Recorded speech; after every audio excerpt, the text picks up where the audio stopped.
Halo teman-teman semua, perkenalkan kami dari kelompok 5. Di sini kami akan menjelaskan materi yang berkaitan dengan manajemen perusahaan-perusahaan yang memiliki hubungan istimewa. Saya sebagai pemateri pertama, nama lengkap saya Maria Lydia Wonga. Baik, saya akan menjelaskan poin pertama berkaitan dengan hubungan istimewa menurut PSAK nomor 7. Pengertian hubungan istimewa menurut PSAK, di mana pihak-pihak dikatakan mempunyai hubungan istimewa bila satu pihak mempunyai kemampuan untuk mengendalikan pihak lain. Yang kedua, berkaitan dengan transaksi antara pihak-pihak yang mempunyai hubungan istimewa adalah suatu pengalian sumber daya ataupun kewajiban antara pihak-pihak yang mempunyai hubungan istimewa tanpa menghiraukan apakah suatu harga itu diperhitungkan. Poin kedua berkaitan dengan pihak-pihak yang mempunyai hubungan istimewa. Di sini ada beberapa pihak. Yang pertama, perusahaan, di mana perusahaan yang melalui satu atau lebih perantara pengendalian atau dikendalikan oleh atau badan di bawah pengendalian bersama dengan perusahaan pelapor. Kedua, berkaitan dengan perusahaan asosiasi. Yang ketiga, perorangan yang memiliki baik secara langsung maupun tidak langsung suatu kepentingan hak suara di perusahaan pelapor yang berpengaruh secara signifikan dan anggota keluarga dekat dari perorangan tersebut. Kemudian adanya karyawan kunci, yaitu orang-orang yang mempunyai wewenang dan tanggung jawab untuk merencanakan, memimpin, dan mengendalikan kegiatan perusahaan pelapor yang meliputi anggota dewan komisaris, direksi, manajer dari perusahaan, serta anggota keluarga dekat atau orang-orang terdekatnya. Kemudian yang kelima berkaitan dengan perusahaan, di mana suatu kepentingan substansial dalam hak suara dimiliki baik secara langsung maupun tidak langsung oleh setiap orang yang diuraikan dalam butiran ketiga dan keempat yang sudah saya jelaskan tadi. Kemudian yang keenam, poin keenam dalam mempertimbangkan setiap kemungkinan hubungan istimewa, perhatikan diarahnya pada substansi hubungan, bukan hanya pada bentuk hukumnya saja. Pada poin yang ketiga, yang dianggap sebagai pihak-pihak yang mempunyai hubungan istimewa, yakni ada beberapa poin. Yang pertama, penyandang dana. Yang kedua, sertifikat dagang, serikat dagang, perusahaan layanan umum. Yang keempat, departemen atau instansi pemerintah dalam pelayanan urusan normal dengan perusahaan pelapor.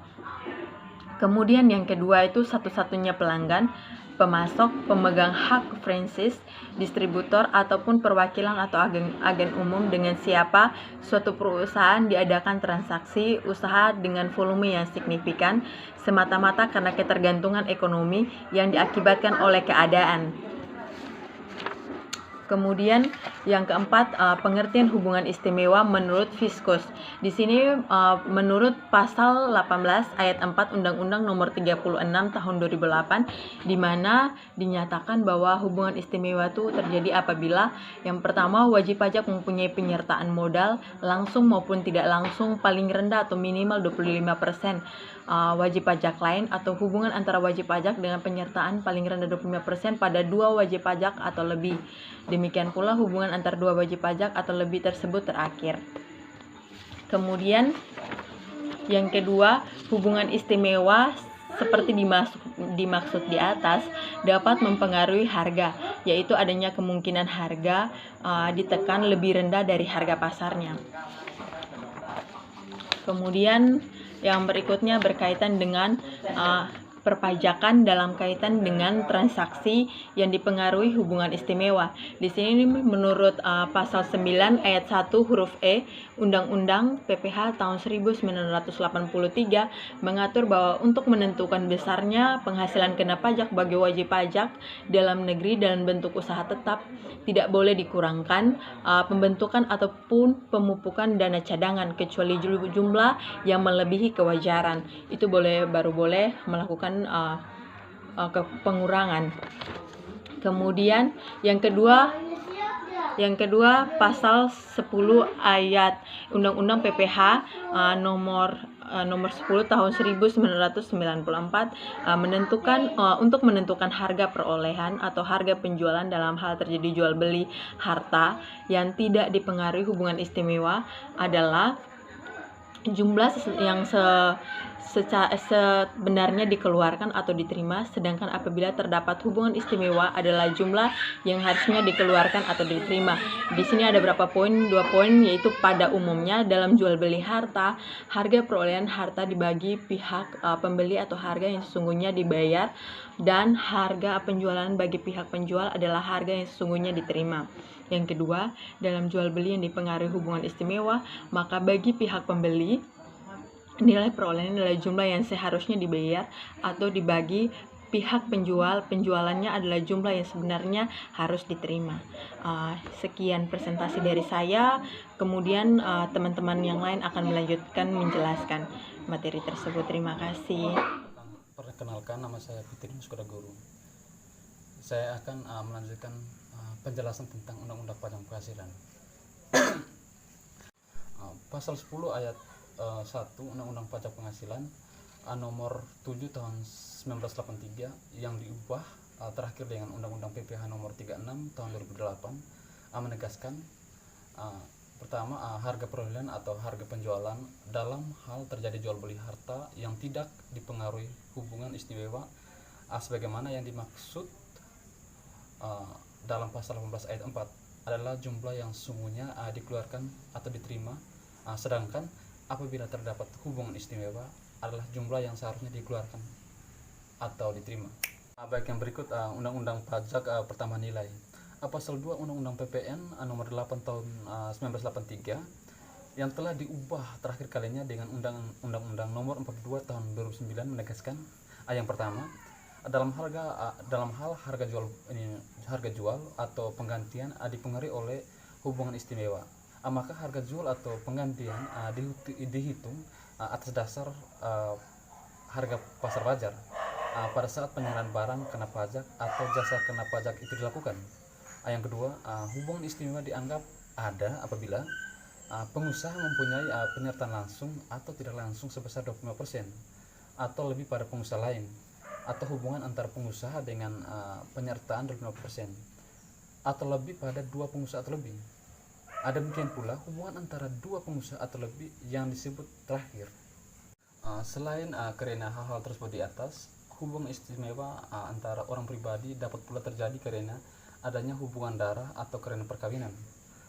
Apabila antara suami istri mempunyai perjanjian pemisahan harta dan penghasilan, maka hubungan antara suami istri tersebut termasuk dalam pengertian hubungan istimewa menurut undang-undang ini. Pengaruh hubungan istimewa seperti dimaksud dalam undang-undang ini ialah adanya kemungkinan harta yang ditekan lebih rendah dari harga pasar. Dalam hal ini Direktur Jenderal Pajak mempunyai kewenangan melakukan penyesuaian harga jual atau penggantian yang menjadi dasar pengenaan pajak dengan harga pasar yang wajar yang berlaku di pasar bebas. Yang berikut, bagaimana Fiskus menyikapi pembebanan bunga. Apabila kita mengacu pasal 12 PP nomor 94 tahun 2010 tentang penghitungan penghasilan kena pajak dan pelunasan pajak penghasilan dalam tahun berjalan, maka yang pertama, pinjaman tanpa bunga dari pemegang saham yang diterima oleh wajib pajak berbentuk perseroan terbatas diperkenakan apabila yang pertama, pinjaman tersebut berasal dari dana milik pemegang saham itu sendiri dan bukan berasal dari pihak lain. Yang kedua, modal yang seharusnya disetor oleh pemegang saham pemberi pinjaman telah disetor seluruhnya. Yang ketiga, pemegang saham memberi pinjaman tidak dalam keadaan merugi. Dalam perseroan terbatas, penerima pinjaman sedang mengalami kesulitan keuangan untuk kelangsungan usahanya. Yang kedua, apabila pinjaman yang diterima oleh wajib pajak berbentuk perseroan terbatas dan pemegang sahamnya tidak memenuhi ketentuan sebagaimana dimaksud pasal 1 dan pinjaman tersebut terutang bunga dengan tingkat suku bunga wajar. Yang berikut, kewenangan Direktur Jenderal Pajak. Secara universal, transaksi antara wajib pajak yang mempunyai hubungan istimewa tersebut atau dikenal dengan istilah transfer pricing dapat mengakibatkan terjadinya pengalihan penghasilan atau dasar pengenaan pajak dan atau biaya dari satu wajib pajak ke wajib pajak lainnya yang dapat direkayasa untuk menekankan keseluruhan jumlah pajak terutang atas wajib pajak yang mempunyai hubungan istimewa tersebut. Kekurang wajaran sebagaimana tersebut di atas dapat terjadi pada yang pertama harga penjualan, yang berikut harga pembelian, alokasi biaya administrasi dan umum, pembebanan bunga atas pemberian pinjaman oleh pemegang saham atau stakeholder loan.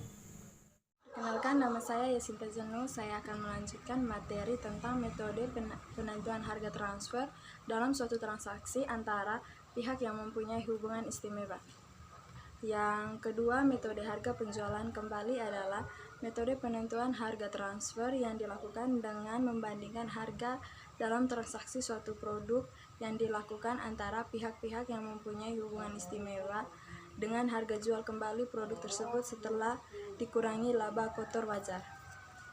Yang ketiga, metode biaya plus adalah metode penentuan harga transfer yang dilakukan dengan menambah tingkat laba kotor wajar yang diperoleh perusahaan yang sama dari transaksi dengan pihak yang tidak mempunyai hubungan istimewa.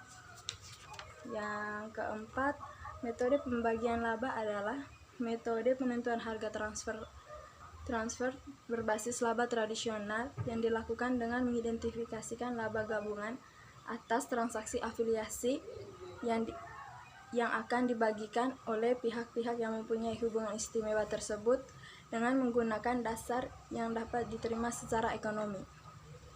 Yang kelima, metode laba bersih tradisional adalah metode penentuan harga transfer yang dilakukan dengan membandingkan persentase laba bersih operasi terhadap biaya. Yang berikut, dalam menerapkan metode penentuan harga transfer yang paling sesuai sebagaimana dimaksudkan pada ayat 1 dan 2, wajib diperhatikan hal-hal sebagai berikut. Yang pertama, kelebihan dan kekurangan setiap metode. Yang kedua, kesesuaian metode penentuan harga transfer dengan sifat dasar transaksi antara pihak yang mempunyai hubungan istimewa. Yang ketiga, ketersediaan informasi yang andal untuk menerapkan metode yang dipilih dan atau metode lain. Yang keempat, tingkat perbandingan antara transaksi antara pihak yang mempunyai hubungan istimewa dengan transaksi antara pihak yang tidak mempunyai hubungan istimewa.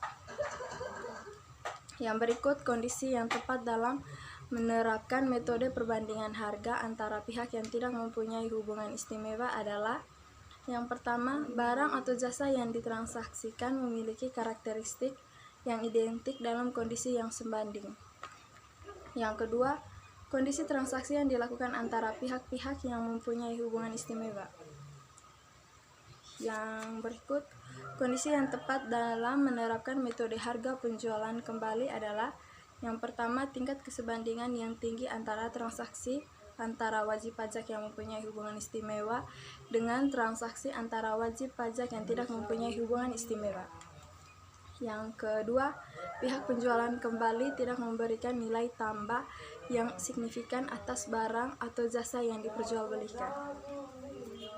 Yang berikut, kondisi yang tepat dalam menerapkan metode biaya plus. Yang pertama, barang setengah jadi dijual kepada pihak-pihak yang mempunyai hubungan istimewa. Yang kedua, terdapat kontrak atau perjanjian penggunaan fasilitas bersama. Yang berikut, metode pembagian laba secara khusus hanya dapat diterapkan dalam kondisi sebagai berikut.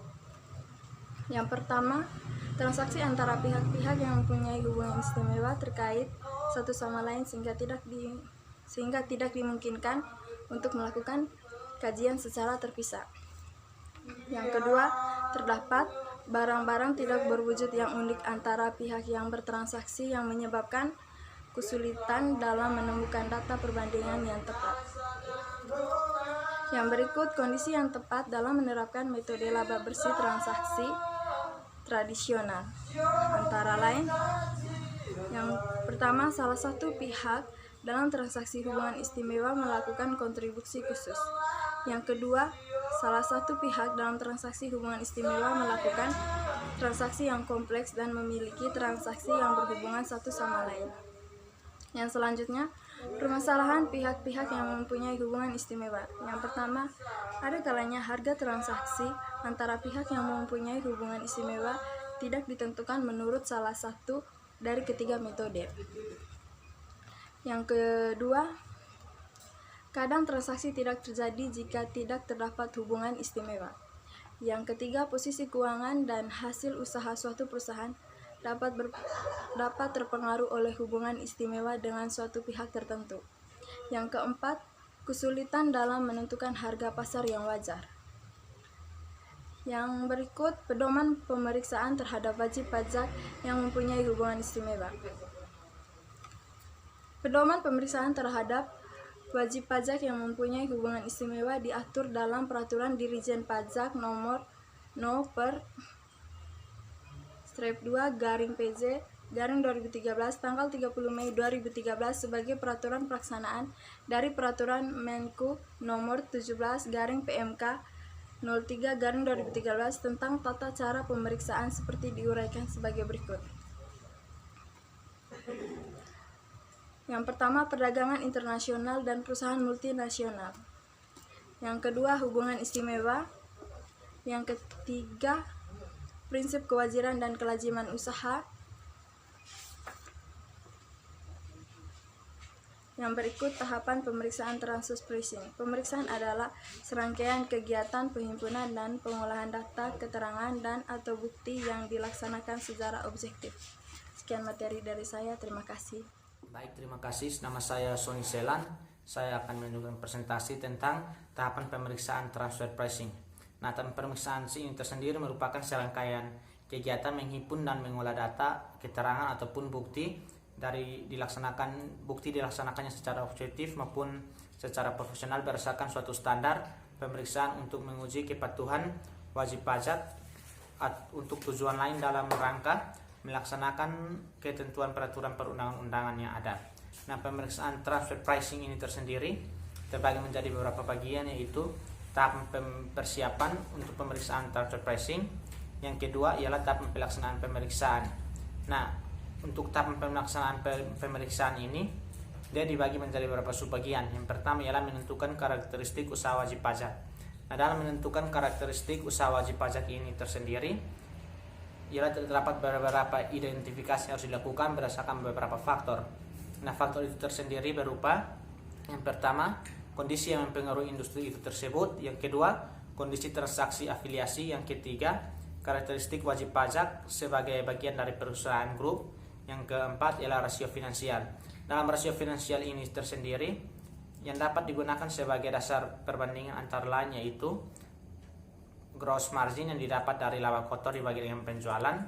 Yang kedua ialah gross markup yang didapat dari laba kotor dibagi dengan harga pokok penjualan.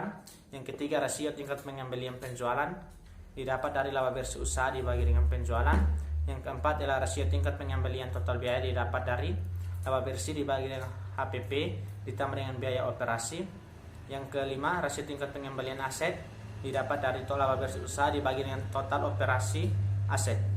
Yang keenam ialah rasio tingkat hasil capital employed didapat dari laba bersih dibagi dengan aktiva dikalikan dengan kewajiban lancar.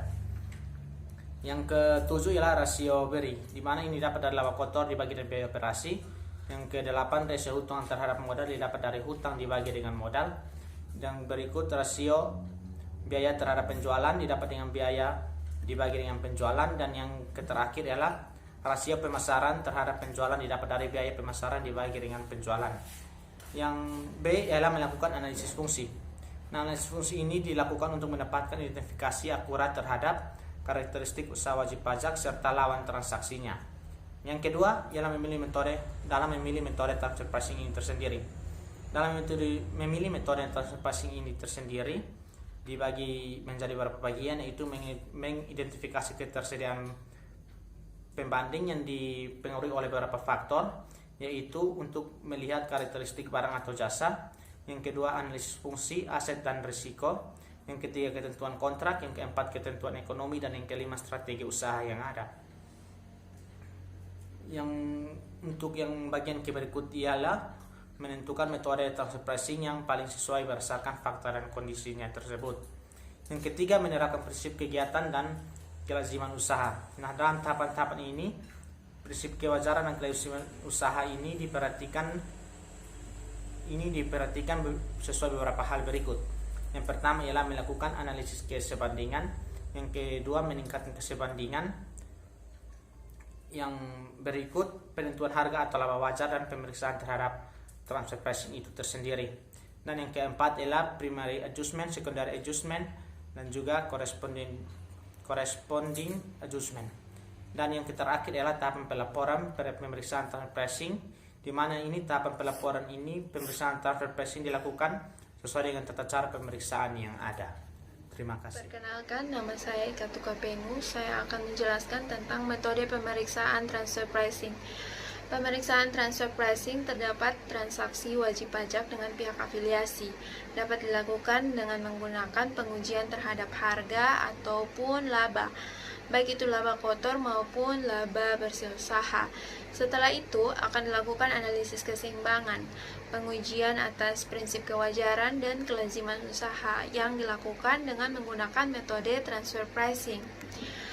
Terdapat 4 metode yang digunakan dalam transfer pricing. Yang pertama yaitu metode perbandingan harga antara pihak yang independen.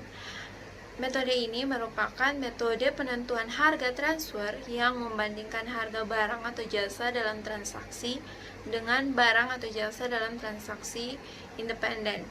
Yang kedua yaitu metode harga penjualan kembali.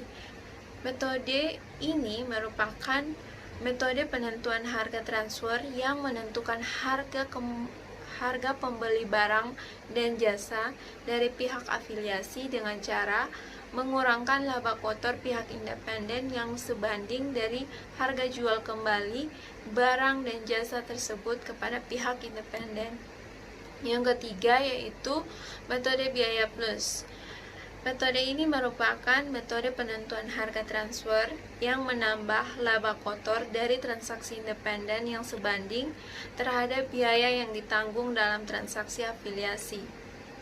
Dan yang terakhir atau yang keempat yaitu metode laba bersih transaksional, merupakan metode penentuan harga transfer yang menggunakan indikator tingkat laba transaksi independen yang sebanding untuk menentukan laba bersih usaha transaksi afiliasi. Sekian. Baik, perkenalkan, nama saya Sarfulus Crispinus semua. Saya akan menjelaskan materi terkait hal-hal khusus terkait penerapan prinsip kewajaran dan kelaziman usaha. Nah, beberapa hal. Yang pertama, penerapan prinsip kewajaran dan kelaziman usaha transaksi pemberian jasa intragrup. Jasa intragrup adalah aktivitas yang diberikan oleh suatu pihak dalam satu grup usaha yang memberikan manfaat bagi satu atau lebih anggota lain dalam usaha grup. Metode yang digunakan antara lain adalah metode perbandingan harga pihak yang independen, yang kedua cost plus method, yang ketiga transaksional profit method. Mekanisme pengujian kewajaran pembayaran dilakukan oleh wajib pajak antara lain sebagai berikut. Memastikan bahwa suatu jasa dari pihak afiliasi telah benar-benar dilakukan dan memberikan manfaat ekonomi bagi wajib pajak. Yang kedua, melakukan perhitungan kewajaran pembayaran jasa. Hal khusus yang berikutnya berkaitan dengan penerapan prinsip kewajaran dan kelaziman usaha atas transaksi harta tak berwujud. Ada langkah-langkah yang harus diperhatikan. Yang pertama, mengidentifikasi keberadaan setiap harta tak berwujud yang memberikan kontribusi terhadap kesuksesan produk di pasar. Identitas ini dapat dilakukan melalui analisis fungsi. Yang kedua, mengidentifikasi nilai harta tak berwujud dan menentukan pihak-pihak yang berkontribusi dalam pembentukan harta tak berwujud dimaksud. Yang ketiga, mempelajari apakah benar-benar telah terjadi transfer harta tak berwujud dalam transaksi tersebut. Analisis terhadap terjadinya transfer harta tak berwujud dalam transaksi independen yang dijadikan sebagai pedoman. Yang berikut, menentukan kompensasi yang wajar untuk setiap harta tak berwujud yang ditransfer. Metode-metode yang digunakan dalam menilai kewajaran transfer aset tak berwujud atau harta tak berwujud. Yang pertama adalah metode perbandingan harga antara pihak independen. Yang kedua adalah metode penjualan kembali. Yang ketiga adalah metode pembagian laba. Yang keempat adalah metode biaya plus. Yang kelima adalah metode laba bersih transaksional. Yang keenam ada metode lainnya.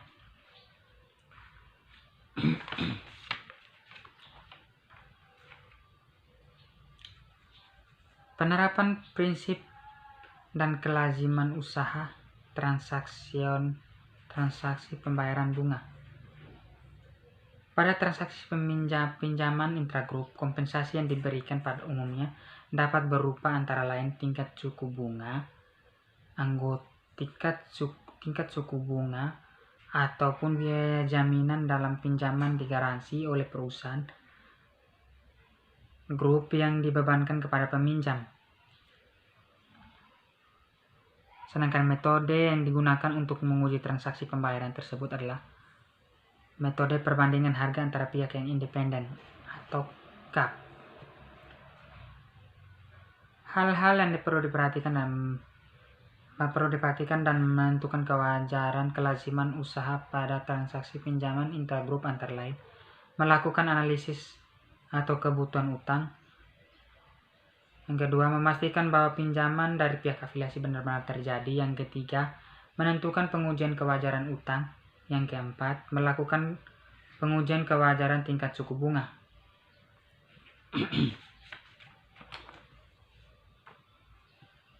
Yang berikut ada APA atau Advance Pricing Agreement,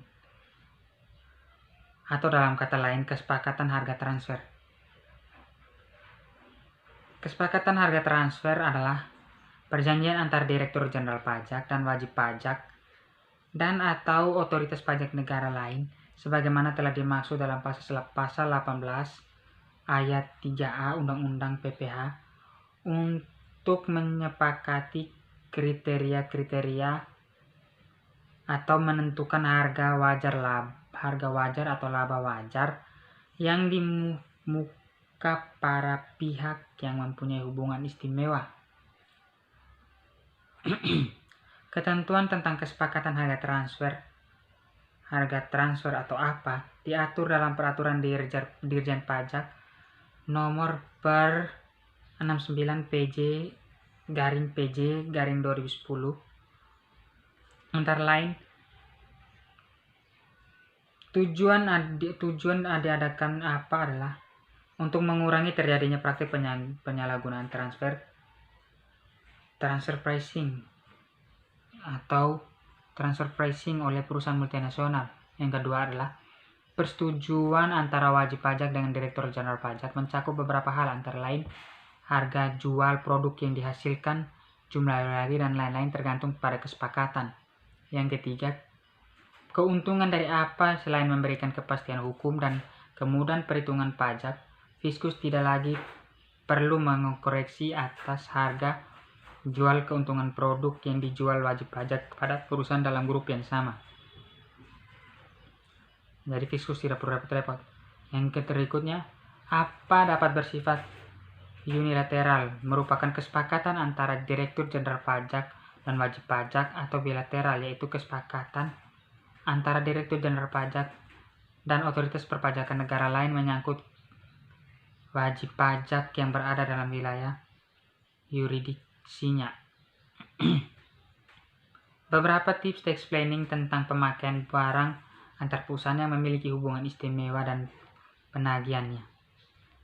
Semua akun piutang antar afiliasi harus tereliminasi satu dengan lain pada akhir bulan dan pada akhir tahun. Sedemikian rupa pada akhir tutup buku tidak terlihat lagi saldo piutang antara afiliasi di neraca masing-masing. Sedangkan untuk ilustrasi contoh, teman-teman bisa lihat sendiri di buku halaman 521 dan 522. Sekian dan terima kasih.